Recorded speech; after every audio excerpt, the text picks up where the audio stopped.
January 17th, 1945. Ardennes Forest, Belgium. The snow fell in silence that morning, thick and slow, as if the sky itself had grown tired of witnessing what men could do to one another. In a shallow foxhole carved into the frozen earth near the village of Huffelaz, a young Wehrmacht hauptmann named Klaus Becker pressed his gloved hands together and exhaled vapor into the pre-dawn darkness. Around him, his platoon boys mostly, some as young as 16, huddled beneath wool blankets stiff with ice. They had been told 3 weeks prior that the Americans were soft, undisciplined, a nation of shopkeepers playing soldier. Becker had smiled at that briefing. He had believed it too. Now, as he listened to the distant rumble of American artillery beginning its morning chorus, that smile had long since frozen on his lips, replaced by something harder to name. Fear, perhaps. Or the slower, more corrosive realization that everything he had been promised was a lie written in snow and blood. The Ardennes offensive, Hitler's desperate gamble to split the Allied lines, to seize Antwerp, to buy time, to reverse fate itself had begun with such confidence. On December 16, 1944, 3 German armies smashed through the thinly held American positions in the forested hills of Belgium and Luxembourg. The plan was audacious, almost Napoleonic in its scope. Strike fast, strike hard. Exploit the weather that grounded Allied air power and shattered the American will before Christmas. In those first hours, it seemed to work. Entire American units were surrounded. The 106th Infantry Division, green and untested, collapsed. Prisoners streamed eastward by the thousands. German tank commanders, men who had fought across Russia and France, allowed themselves to believe once more in the myth of invincibility. They had seen the Americans at Normandy, yes, but those had been different men, supported by overwhelming firepower and naval guns. Here, in the forests, in the winter, stripped of their technological crutch, surely the Americans would break, but something unexpected happened in those frozen woods. The Americans did not break.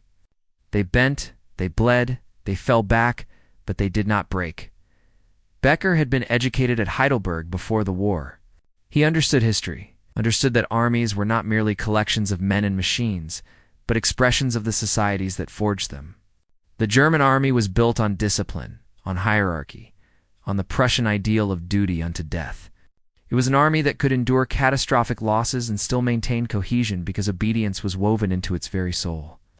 The Americans, by contrast, were supposed to be chaotic, individualistic, able to sustain prolonged hardship without the comforts of home. This was what the briefings had said. This was what the propaganda had repeated until it became gospel.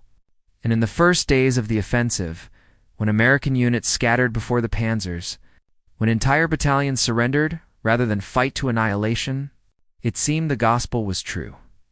Then came Bastogne. Becker's unit was not part of the forces, besieging that miserable crossroads town. But even from 40 kilometers away, they heard the stories. The 101st Airborne, surrounded, outnumbered, outgunned, had been offered surrender. Their commander, a brigadier general named McAuliffe, had responded with a single word that ricocheted through the German ranks like a bullet. Nuts. Was absurd. Almost comical, the kind of response that belonged in a film rather than a military communiqué. But the Americans in Bastogne did not surrender. They held. And when Patton's Third Army smashed through the German encirclement on December 26, the entire mythology of the soft American soldier began to crack like ice under a boot heel. What Becker and his men encountered in the days that followed was not the army they had been promised. The American infantry that counterattacked through the Ardennes in early January fought with a ferocity that seemed almost personal.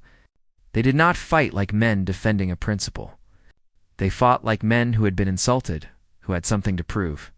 And behind them came the machinery of American industry in quantities that defied comprehension. Becker had fought in Russia, had seen the Soviet masses hurl themselves at German positions in waves that seemed endless. But this was different. The Americans did not come in human waves. They came in steel waves. Tanks, tank destroyers, self-propelled artillery, trucks carrying ammunition and food and fuel in quantities that seemed obscene. For every German Tiger tank that limped forward on rationed gasoline, there were 10 American Shermans, and behind those Shermans were 10 more. And behind those were the factories of Detroit, churning out armor faster than the Wehrmacht could destroy it. On the morning of January 17th, Becker's platoon was ordered to hold a ridgeline overlooking a narrow valley. The Americans were pushing east, compressing the salient, grinding down the German forces that had advanced so boldly just a month before. Becker's men were exhausted, half-starved, their ammunition running low. The supply columns that were supposed to sustain the offensive had been obliterated by American fighter bombers once the weather cleared. Becker himself had not eaten a hot meal in 6 days.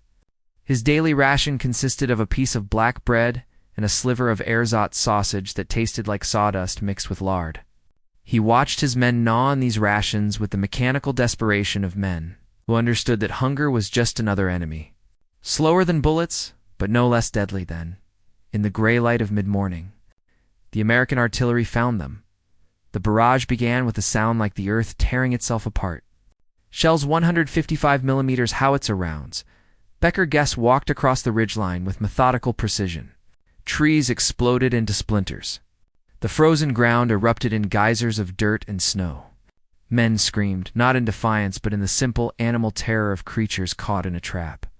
Becker pressed himself into the bottom of his foxhole and felt the concussive waves hammer his chest, his lungs, his skull. This was not the random shelling of a desperate enemy. This was industrial violence, application of overwhelming firepower with the casual efficiency of a factory worker pulling a lever. When the barrage finally lifted, Becker raised his head and counted his men. 11 were left from the 23 who had been there an hour before. The American infantry came next, advancing through the smoke and snow in loose skirmish lines.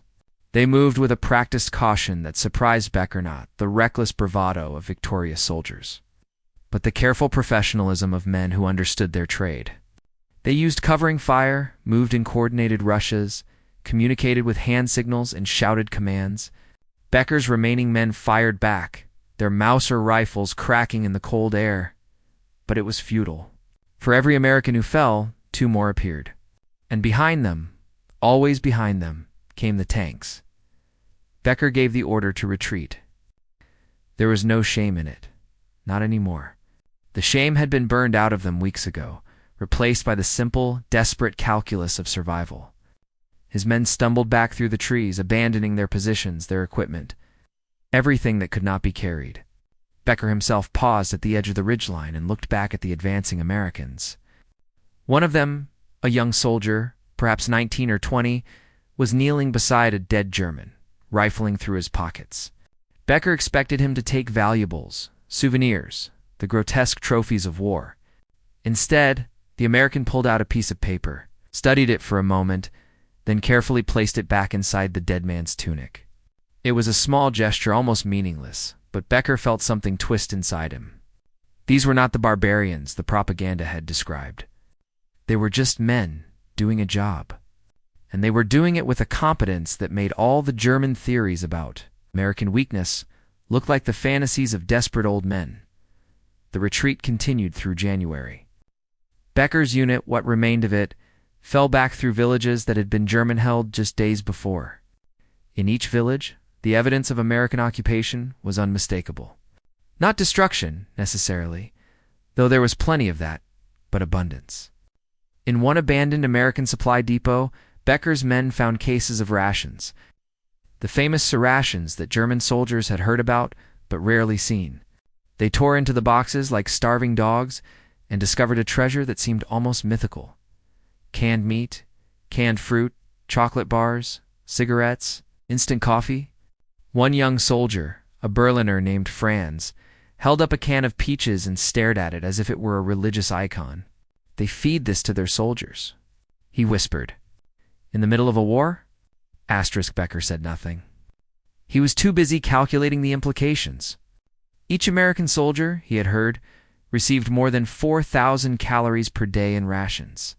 Each German soldier was lucky to receive 2,000, and most of that was bread and potatoes. The Americans were not merely out fighting the Wehrmacht. They were out teaching them, out supplying them, out existing them. This was not a war between armies anymore. This was a war between systems, between ideologies made flesh.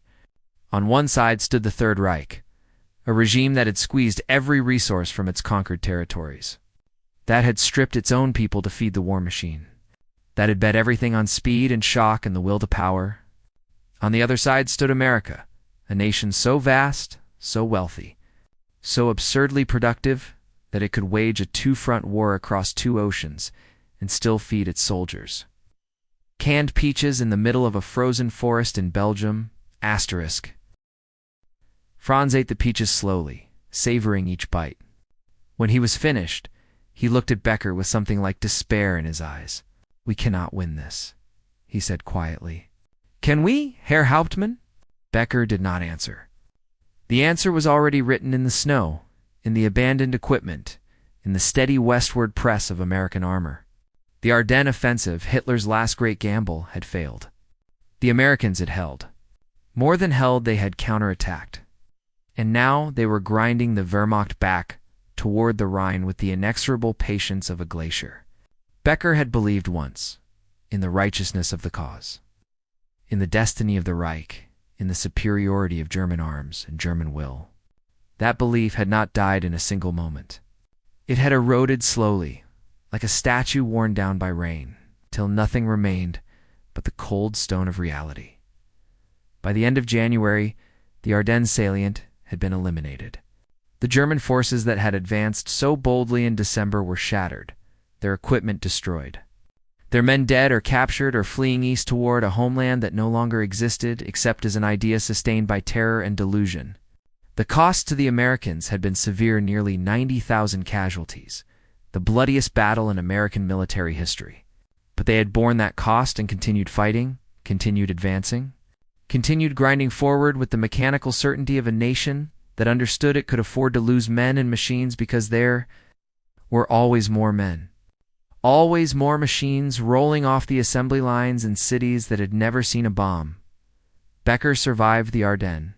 He surrendered to American forces in early March, near Remagen, and was processed through a POW camp in France. The camp was not luxurious, but it was not a death sentence either. The Americans fed their prisoners not well, but adequately. They provided medical care. They followed the Geneva Conventions with a bureaucratic precision that seemed almost absurd to men who had spent years in an army, that treated such niceties as impediments to victory. Becker spent his days in captivity reading American newspapers, struggling through the English with the help of a dictionary one of the guards had lent him. He read about the conferences at Yalta, about the Soviet advance from the east, about the strategic bombing campaign that was reducing German cities to ash. But what struck him most were the advertisements. Even in a nation at war, the American newspapers were filled with advertisements for automobiles, for refrigerators, for luxury goods that would be available after the war. The assumption embedded in those advertisements was staggering, that America would win, that normalcy would return, that the machinery of prosperity would simply resume once the unpleasant business of defeating fascism was concluded. In the evenings, Becker would sit in his barracks and think about that young American soldier on the ridgeline, the one who had returned the letter to the dead German's tunic. He thought about the canned peaches, about the endless columns of American trucks, about the fighter bombers that had torn the sky apart whenever the clouds parted. He thought about the briefings he had attended, the confident assurances that the Americans were weak, that they lacked the will to fight, that their democracy made them soft. And he realized that the opposite was true. The Americans were strong precisely because of their democracy, because they fought not for a fur or an ideology, but for the simple, profound belief that people should be free to live their lives without the boot of tyranny on their necks. That belief, it turned out, was worth defending, worth dying for, and backed by the industrial might of a continent untouched by war. It was unstoppable years later after his repatriation to Germany. After the trials and the reckonings and the slow, painful process of rebuilding a shattered nation, Becker would tell his children about the Ardennes.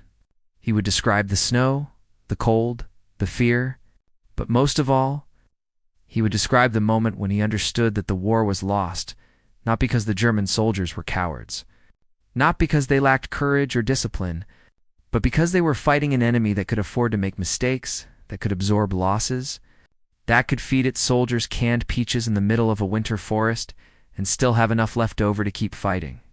We were not defeated by better soldiers, he would say. We were defeated by a better system. By a nation that understood that the purpose of power is not to dominate, but to protect. And that understanding made them invincible. The snow in the Ardennes melted slowly that spring, revealing the detritus of battle, spent shell casings, abandoned weapons, the shallow graves of men who would never go home. But beneath the wreckage, something else was revealed, a truth that the architects of the Third Reich had never understood. A truth as simple and profound as the sunrise. Freedom, it turned out, was not a weakness. It was the source of strength. And when challenged, when pressed to the edge of endurance, free men would fight with a ferocity that no dictator could command. No propaganda could inspire, no ideology could sustain. The Americans had come to the Ardennes as shopkeepers and farmers playing soldier. They left as conquerors, not because they sought conquest, but because they understood that some things, liberty, dignity, the right to live without fear, were worth any sacrifice. That lesson was written in the snow, in the blood, in the frozen earth of the Ardennes, and it would not be forgotten. The German officers had smiled at first, confident in their superiority, certain of their victory. But in the end, it was the Americans who had the last word, not spoken, but demonstrated in steel and resolve in the quiet, unyielding determination of men who knew what they were fighting for. The Ardennes was not merely a battle. It was a reckoning, a moment when two visions of the world collided in the frozen forests of Belgium, and only one emerged into the spring. The Germans learned, too late, that abundance is a weapon, that democracy is a force, and that a nation of free men, fighting for a just cause, cannot be defeated by terror alone. That truth, forged in the coldest winter of the war, would outlast the Reich. Outlast the generation that fought there. Outlast even the memory of individual names and faces. It would become part of the bedrock of the post-war world, a reminder that tyranny, no matter how powerful, no matter how ruthless, will always ultimately fail when confronted by the simple, enduring strength of human freedom.